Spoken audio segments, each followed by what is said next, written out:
आज के इस लेक्चर में हम पढ़ेंगे आईपी रिजर्वेशन के बारे में। जैसा कि पिछले लेक्चर में मैंने आपको पढ़ाया था कि डीएचसीपी सर्वर के बारे में, जिससे ये था कि ऑटोमेटिक आईपी जो है आपका सर्वर ऑटोमेटिकली आईपी असाइन कर रहा था क्लाइंट यूजर्स को।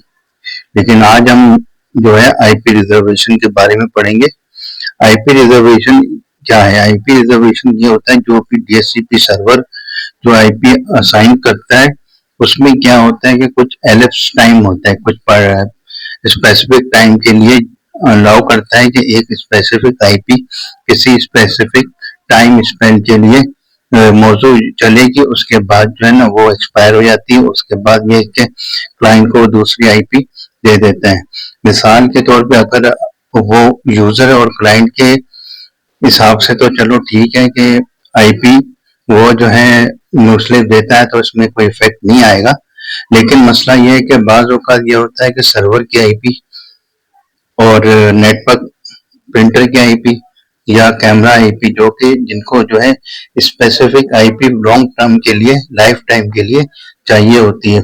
आया कि वो डीएचसीपी सर्वर ही असाइन क्यों ना कर रहा हो, तो उसको हमने रिजर्व करने के लिए क्या करते हैं कि सर्वर की जैसे आईपी है, सर्वर की आईपी को मैक एड्रेस के साथ इंटीग्रेट करके हम सर्वर को ये बता देते हैं कि ये आईपी इस मैक एड्रेस को जो है आपने लॉन्ग लाइफ टाइम के लिए सेट करके देनी है।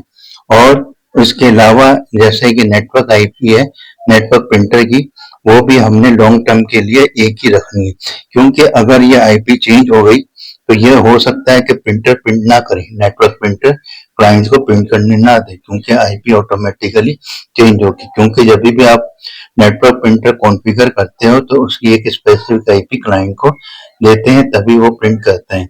और अगर वो डीएचसीपी सर्वर ने उसकी आईपी चेंज कर दी और आपने जो कॉन्फ़िगरेशन की है प्रिंटर की क्लाइंट के कंप्यूटर पे वो एक स्पेसिफिक आईपी से की थी, तो वो वहां से कनेक्ट नहीं करेगा। मिसाल के तौर पे जैसा कि आपने एक नेटवर्क प्रिंटर लगाया, उसको आईपी दे दी 28 192.168.0.28। आफ्टर कुछ दिनों के बाद या 1 वीक के बाद, आफ्टर 1 वीक उसकी आईपी डीएचसीपी सर्वर चेंज कर देता है, उसकी जगह 38 लिख देता है। और जो कंप्यूटर पे आपने कॉन्फ़िगर की थी 28 की थी, जब वो 38 को देखेगा तो वो प्रिंट नहीं करेगा। तो हमने कुछ डिवाइसेस के लिए बिल्कुल स्पेसिफिक आईपी रखनी है और लाइफ टाइम के लिए। उस चीज के लिए हम क्या करते हैं कि हम आईपी रिजर्वेशन का रोल यूज करते हैं डीएचसीपी सर्वर। डीएचसीपी सर्वर को कुछ आईपीस हम इस तरह सेट करते हैं मैक एड्रेस के थ्रू कि वो उनका इलेप्स टाइम हो ही नहीं। तो इसका ये बेनिफिट है। आईपी क्रिएट करने, आईपी रिजर्वेशन क्रिएट करने के लिए कुछ स्टेप्स हैं जिनको हमें फॉलो अप करना होगा। एक तो हम करेंगे रिजर्वेशन का ऑप्शन इनेबल डीएचसीपी के थ्रू, और उसके बाद उसके मैक एड्रेस को इंटीग्रेट करेंगे उसकी स्पेसिफिक आईपी के साथ। मैक एड्रेस क्या होता है? मैक एड्रेस फिजिकल एड्रेस होता है। किसी भी कंप्यूटर को अगर आपने मैक एड्रेस लेना हो, आपने क्या करना है, कमांड लाइन की तरफ जाएंगे। कमांड लाइन की तरफ जाने के बाद आपने क्या करना है, कमांड लाइन पे जाएंगे। कमांड लाइन के बाद जाने के बाद आपने क्या करना है, कमांड लाइन में आईपी कॉन्फ़िग की कमांड यूज करेंगे। तो उसमें क्या हो जाएगा, आपको आईपी कॉन्फ़िग ऑल लिख लेंगे। उसमें जो फिजिकल एड्रेस है ना, उसको हम क्या कहेंगे, मैक एड्रेस। मिसाल के तौर पे अगर इस कंप्यूटर का आपने अगर मैक एड्रेस लेना है तो वो किस तरह लेंगे, जैसा कि आप गए यहाँ पे कमांड लाइन पे CMD लिखेंगे। CMD लिखने के बाद आपने इसको एंटर करा। एंटर करने के बाद आप क्या करेंगे, आईपी कॉन्फ़िग करेंगे। आईपी कॉन्फ़िग लिख लिया। आईपी कॉन्फ़िग लिखने के बाद आपने क्या करना है, आईपी कॉन्फ़िग के अलावा आपने आईपी कॉन्फ़िग ऑल लिखेंगे। आईपी कॉन्फ़िग ऑल लिखेंगे, आपको ये फुल डिटेल दे देगा।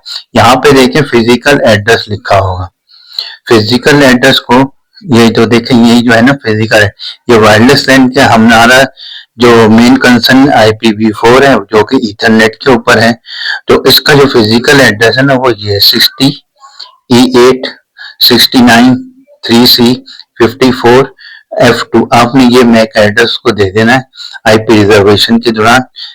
इस डिवाइस का आपने ये वाला मैक एड्रेस जो फिजिकल एड्रेस है, यही मैक एड्रेस होता है, यही आपने देना है। और उसके बाद जो है ना वो ऑटोमेटिकली इस मैक एड्रेस के साथ रिजर्व हो जाएगी IP, जो कि लाइफ टाइम के लिए होते हैं। लेकिन ये चीज जो IP रिजर्वेशन है, ये जो है ना सिर्फ और सिर्फ IP रिजर्वेशन जो है ना सिर्फ और सिर्फ लिमिटेड डिवाइसेस के लिए फायदेमंद होता है, बशर्ते कि बहुत सी डिवाइसेस हो। क्यों? क्योंकि इसमें लेटेंसी पैदा हो जाती है, तो और मैनेजमेंट करना इजी नहीं होता क्योंकि इसमें नेटवर्क स्लो हो सकता है। तो आपने क्या करना है, 10 या 12 डिवाइसेस के लिए रिजर्वेशन कर लें IPs को, फिर उसके बाद डायनेमिक IP ऑटोमेटिक कर लें elapsed टाइम के हिसाब से। तो इसमें ये बेनिफिट हो जाएगा, आपकी लेटेंसी कम हो जाएगी और जो है आपका जो नेटवर्क है ना वो बहुत इजी वे पे। रैप एक्टिविटी के लिए सबसे पहले हम क्या करेंगे, इसके लिए हम कॉम पे जाएंगे। सब कनेक्टिविटी करने के बाद, जिस तरह ये मैंने कनेक्टिविटी की हुई थी पिछली लैब में, ये एक राउटर लगाएंगे, उसके साथ सारे नेटवर्क पोर्ट लगाएंगे और उसको पिंग की कमांड से कनेक्टिविटी को चेक कर लेंगे। कनेक्टिविटी को चेक करने के लिए हम क्या करेंगे, पहले तो हम जितनी भी लैब्स की है उस पे हमने क्या किया था कि हम हर कंप्यूटर की स्पेसिफिक IP से पिंग करते थे क्योंकि वो स्टैटिक थी। अब मसला ये है कि डायनेमिक होगी। डायनेमिक के लिए हम क्या करेंगे, पिंग की कमांड यूज करेंगे, सिर्फ कंप्यूटर नेम से हम पिंग करेंगे। मिसाल के तौर पे अगर ये एक कंप्यूटर है मेरा, मैंने इस कंप्यूटर को कमांड प्रॉम्प्ट पे जाएंगे, पिंग करेंगे, पिंग 192 IP नहीं देंगे। इस पे क्या करेंगे हम, इस पे अब कमांड प्रॉम्प्ट पे जाने के बाद हम क्या करेंगे, पिंग करेंगे। पिंग करने के बाद हम कंप्यूटर नेम लिखेंगे। अब मेरे पास कंप्यूटर नेम की लिस्ट मौजूद थी, तो मैंने क्या किया, PR-site-02 कर दिया। इसको मैंने पिंग किया, एंटर किया, ये देखें ऑटोमेटिकली पिंग हो गया। जब भी DHCP का कॉन्फ़िगरेशन करेंगे, हम किस तरह पिंग कनेक्टिविटी, जब भी हम पिंग कमांड यूज करेंगे और DHCP सर्वर कॉन्फ़िगर करेंगे, उसके लिए हम क्या करेंगे, DHCP की कमांड के लिए हम कमांड प्रॉम्प्ट पे जाके कंप्यूटर नेम को पिंग करेंगे, क्योंकि हमें नहीं पता इस यूजर को सर्वर ने कौन सी IP दी हुई। अगर हमें क्योंकि कंप्यूटर नेम चेंज नहीं होगा, IP इसमें चेंज होती रहती है, लैप्स टाइम कुछ पर्टिकुलर टाइम पे ये चेंज होती रहती है। उसके लिए क्या करेंगे, हम पिंग करके कंप्यूटर नेम की लिस्ट बना लेंगे। कंप्यूटर नेम की लिस्ट बनाने के बाद हम जो है इसको पिंग कर लेंगे। अब तो तीसरा कंप्यूटर मेरे पास है, PR पिंग करूंगा, PR-site-03 करता हूँ, ठीक है। 2 किया था, 2 के बाद फिर मेरा 3 होगा, एंटर किया, ये पिंग हो गया। इधर से पता चल गया मेरे सारे कंप्यूटर आपस में लिंक हुए हुए। उसके बाद क्या करेंगे, क्योंकि मेरे पास 3 कंप्यूटर की लैब है, इसके बाद क्या करेंगे, हम नेटवर्क क्रोम पे जाएंगे। क्रोम पे जाने के बाद किसी भी एक यूजर से हम इसको ब्राउजर पे जाएंगे। ब्राउजर में हम क्या करेंगे, गेटवे की IP लेंगे। गेटवे की IP के लिए मैंने पिछली लैब में बताया था कि राउटर के पीछे जो IP होती है ना, उसको गेटवे IP कहते हैं। तो IP है मेरी गेटवे 192.168.0.1, ये मेरी गेटवे IP है और मैं इसको एंटर कर देता। अब ये देखें, ये मेरे राउटर से कनेक्ट हो गया। क्योंकि इसका एडमिन पासवर्ड मैंने नहीं दिया था, तो मैं इसको लॉगिन डायरेक्ट कर लूंगा। लॉगिन डायरेक्ट करने के बाद आपने क्या करना है, नेटवर्क सेटिंग पे जाएंगे। क्योंकि अभी तक हमारा वायर्ड नेटवर्किंग ही चल रहा है। नेटवर्क सेटिंग पे क्लिक करने के बाद आप जाएंगे नीचे, आपने क्या करना है, डीएससी सर्वर सेटिंग की तरफ जाना है। उसके नीचे है add reservation, add DSCP reservation, उसको अपने इनेबल कर देना है। इनेबल करने के बाद आप यहाँ पे देखिए नीचे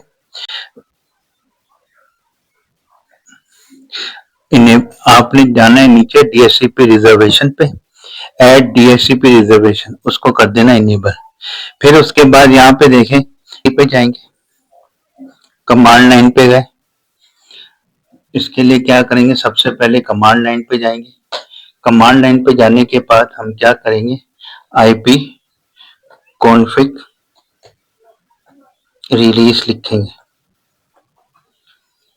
आईपी कॉन्फिग रिलीज लिखेंगे, आईपी कॉन्फिग /रिलीज एंटर किया। पुरानी आईपी इसकी जो है, पुरानी आईपी इसकी जो है फ्लैश आउट हो गई है, क्लियर हो गई है। अब उसके बाद आईपी कॉन्फिग /renew लिखेंगे, एंटर करेंगे। एंटर करने के बाद थोड़ी देर वेट करेंगे, ये ऑटोमेटिकली आईपी की आ जाएगी। फिर इसी तरह दूसरे कंप्यूटर पे जाएंगे, उस पे भी हम क्या करेंगे, तीसरे पीसी पे जाके हम क्या करेंगे, कमांड लाइन पे जाएंगे, cmd लिखेंगे,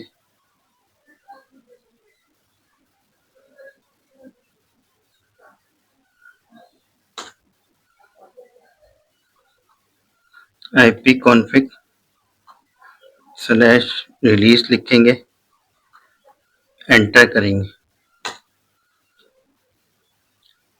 एंटर करने के बाद आईपी इसकी कल फ्लैश आउट हो गई है, आईपी कॉन्फिग /renew करेंगे। फिर थोड़ा वेट करेंगे, इसकी एक आईपी आ चुकी है 192.168.0.28। ठीक है, एक की आ गई, एक की आईपी आ गई 26, एक की आईपी आ गई 29 और एक की आईपी आ गई 28। ठीक है, अब हम जाते हैं इसकी वेब कॉन्फ़िगरेशन पे। अब हमने 3 क्लाइंट को डीएचसीपी कॉन्फ़िगरेशन करके आईपी दे दी है।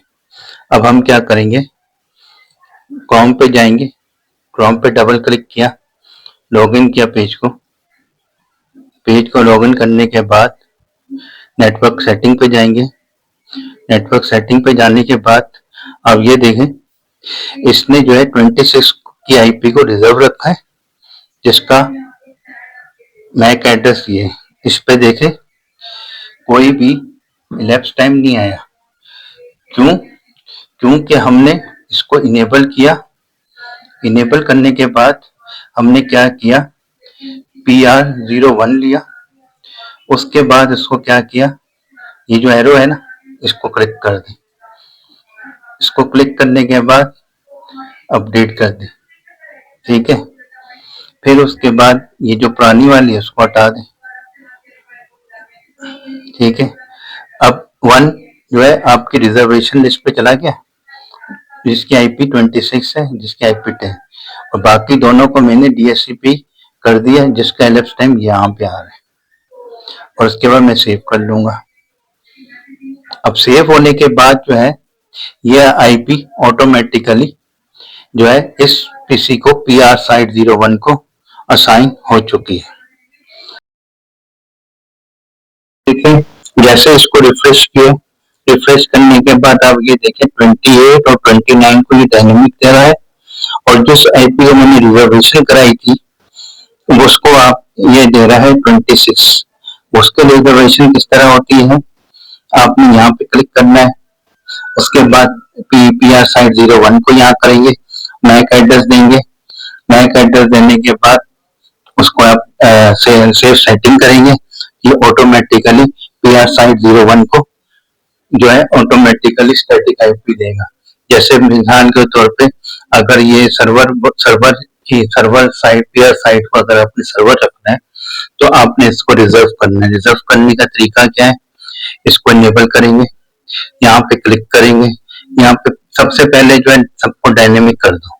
जो बेसिक लेवल का ये है, सबसे पहले आपने क्या करना है, नेटवर्क सेटिंग पे जाना है, उसके बाद उस जो है रिजर्वेशन पे जाना है, रिजर्वेशन को क्लिक करना है, इनेबल करना है, इनेबल के बाद यहाँ पे जो है आईपी आ जाएंगी, सबकी आईपी आ जाएंगी। ये आईपी कैसे आएंगी, आपने डायनेमिक कर देंगे, सारे कंप्यूटर को क्या करना है, डायनेमिक, स्टैटिक की बजाय डायनेमिक आईपी कर देंगे। डायनेमिक आईपी करने के बाद इसके बाद ऊपर जाएंगे, इनेबल सर्वर करेंगे डीएचसीपी को, क्योंकि ये पिछले लेक्चर में बता चुका हूँ, दोबारा बता देता हूँ।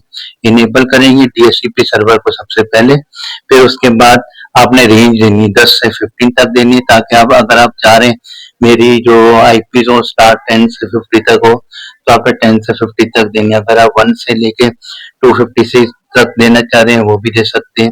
elapsed टाइम 50,000 दे दिया मिनट्स, आप कम भी कर सकते हैं, जिस तरह आपका नेटवर्क की स्पीड हो या कंपेटेबल हो उस हिसाब से आप ये कर सकते हैं। फिर उसके बाद जो है जब सब जैसे ये करेंगे और डीएचसीपी क्लाइंट के अंदर डीएचसीपी सेटिंग करेंगे तो वो ऑटोमेटिकली आईपी ले लेगा। आईपी लेने के बाद उनकी यहाँ पे डिटेल आ जाएगी। मिसाल के तौर पर मेरे पास 3 कंप्यूटर थे, एक पीआर साइट 01 था, एक पीआर साइट 02, एक पीआर साइट 03। मैंने क्या किया, इनके डीएचसीपी करने के बाद इनकी आईपी ऑटोमेटिकली आ गई। आने के बाद मैंने पिंग किया, कनेक्टिविटी हो गई। कनेक्टिविटी होने के बाद जो है इनकी सारी लिस्ट यहाँ आ गई। फिर मैंने क्या किया, यहाँ पे गया हूँ, ऐड रिजर्वेशन पे गया हूँ, ऐड रिजर्वेशन पे गया हूँ, वहां पे मैंने क्लिक किया था यूं। फिर उसके बाद मैंने क्या किया, यहाँ पे बहुत सारे कंप्यूटर 3 कंप्यूटर आ गए थे, मैंने पीआर साइट 01 को रिजर्वेशन करनी थी वो कर दी। अब मिसाल के तौर पर मैं चाहता हूँ पीआर साइट 0 को भी, पीआर साइट 0 को भी, सॉरी 02 को भी मैं रिजर्व करता हूँ। उसका तरीका क्या है, यहाँ पे जाऊंगा, फिर उसमें क्लिक करूंगा, पीआर साइट 02 ले लेता हूँ, ये जो 2 एरवन है इसको क्लिक कर देता हूँ। यहाँ पे ये डिटेल आ गई, डिटेल आने के बाद ये आईपी आ गई, ये आ गया। उसके बाद मैं इसको सेव कर देता हूँ। सेव करने के बाद जो है आप देखें वो वाला पीसी हट गया, पीआर साइट 02 को किया था, सेव कर दिया। सेव करने के बाद जो है अब मैं इसको बंद करूंगा, फिर ऑटोमेटिकली ऑन करूंगा तो ये ऑटोमेटिकली आ जाएगा। जैसे मैंने ऐड को क्लिक किया, यहाँ पीआर साइट 01 भी आ गया, पीआर साइट 02 आ गया। अब यहाँ पे पीआर साइट 03 ये जैसे ही मैं ऑफ करूंगा,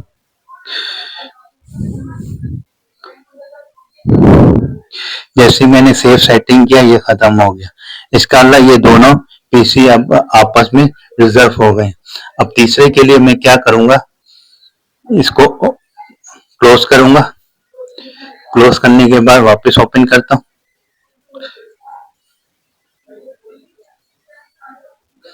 फिर इसके बाद यूं जाता हूं, इसके बाद मैंने ब्राउजर को क्लिक किया, यूआरएल पे गया, यूआरएल जब पे जाने के बाद इसकी गेटवे आईपी लिखूंगा, एंटर कर दूंगा। एंटर करने के बाद लॉगिन कर दूंगा। लॉगिन के बाद आप नेटवर्क सेटिंग पे जाएंगे। नेटवर्क सेटिंग के पास जाने के बाद जो है ना आपने क्या करना है, इनेबल रिजर्वेशन पे जाएंगे। इनेबल रिजर्वेशन पे जाने के लिए आप की जरूरत नहीं है, आपके पास नीचे देखें 2 ऑटोमेटिकली आ गए। अब सवाल ये पैदा होता है थर्ड वाला कहाँ गया। थर्ड वाले के लिए मैं क्या करूंगा, IP config, IP config slash release. सबसे पहले इसकी आईपी देखी 28 आईपी ऑलरेडी हो चुकी है, मैं 29 वाली आईपी पे जाऊंगा। IP config slash release, enter करूंगा, फिर उसके बाद रिन्यू कर दूंगा,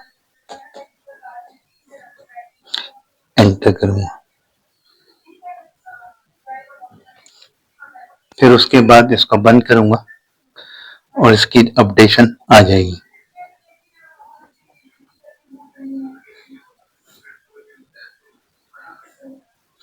यूआरएल की आईपी डालूंगा, गेटवे की सॉरी, यूआरएल में एंटर किया, ओके करूंगा। लॉगिन में ओके करने के बाद नेटवर्क सेटिंग पे जाएंगे। नेटवर्क सेटिंग पे जाने के बाद अब यहाँ देखें अपडेशन आ गई।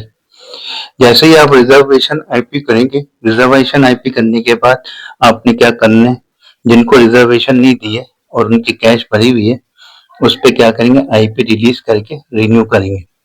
अब आईपी रिलीज करके रिन्यू किया तो ये यहाँ पे लेफ्ट टाइम है, जिस पे लेफ्ट टाइम आएगा ना, वो आईपी जो है आपकी डायनेमिक होगी, वो जो है कभी भी चेंज हो जाएगी।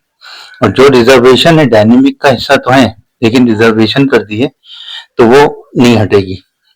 यानी कि आप किसी भी होटल में जाते हो, कोई भी सीट रिजर्व करते हो और वो एक खास वक्त के लिए रिजर्व रहती है, उस पर कोई बैठ नहीं सकता।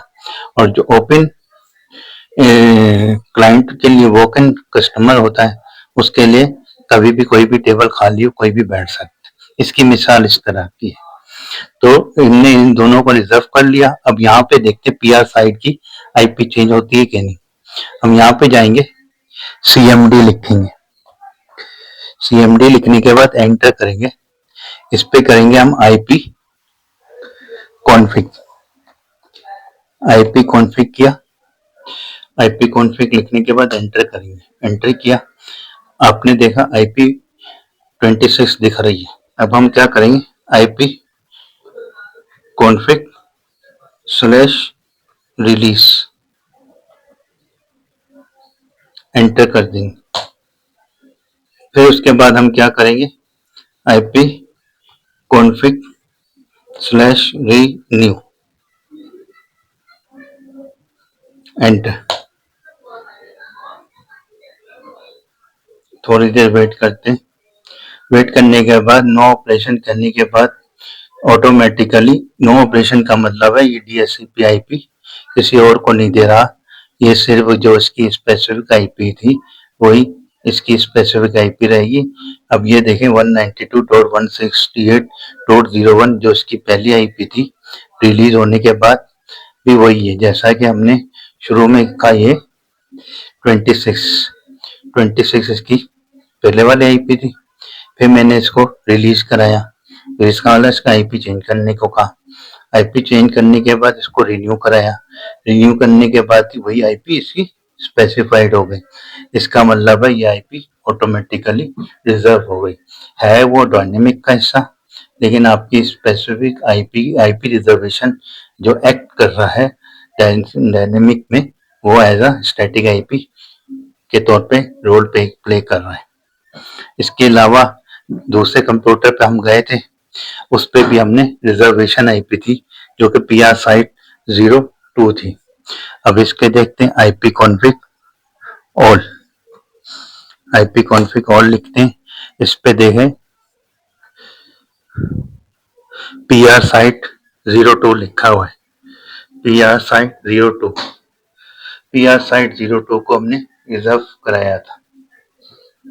जैसा कि पीआर 1 को रिजर्व कराने के बाद हमने देखा उसकी आईपी चेंज नहीं हुई, इसी तरह पीआर साइट 2 को हम देखते हैं कि उसकी आईपी चेंज हो रही है कि नहीं। पीआर साइट 02 पे जाएंगे जो कि आईपी कॉन्फ़िग स्लैश ऑल लिखते हैं। जो भी कंप्यूटर की डिटेल निकालनी हो ना कमांड लाइन पे, आपने आईपी कॉन्फ़िग ऑल लिख देना है, आईपी कॉन्फ़िग ऑल की कमांड यूज करनी है। तो अब यहाँ पे देखें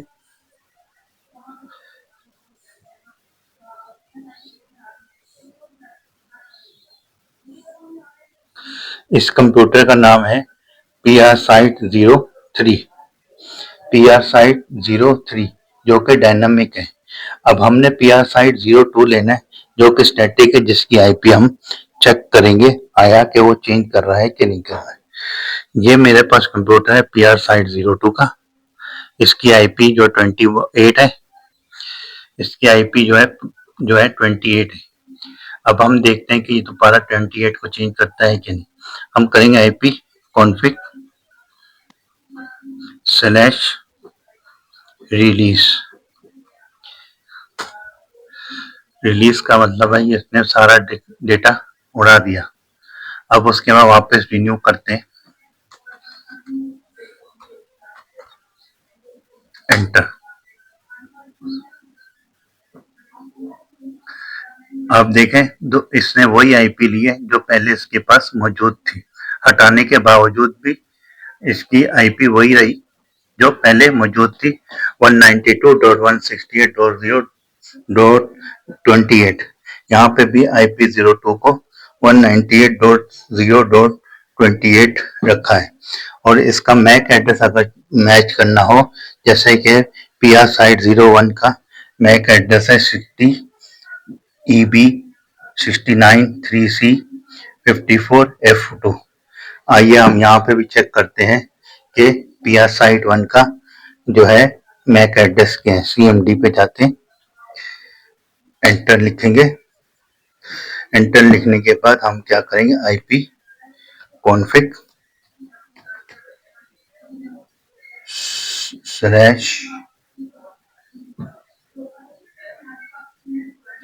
/all एंटर किया। एंटर करने के बाद ये देखें, ये फिजिकल जो एड्रेस है जो ईथरनेट का है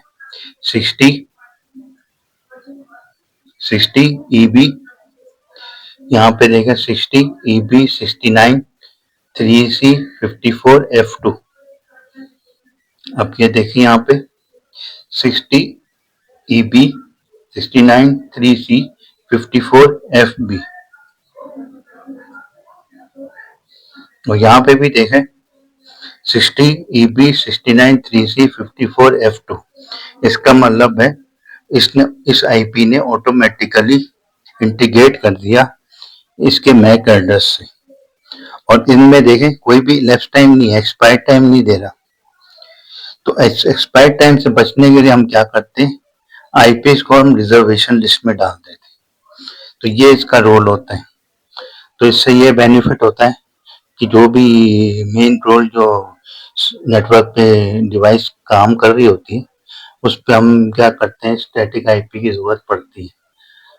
तो हम क्या करते हैं, उस आईपी को हम क्या करेंगे, रिजर्व कर लेंगे और DHCP सर्वर का हिस्सा होगा, लेकिन रोल क्या हो जाएगा, स्टैटिक आईपी का।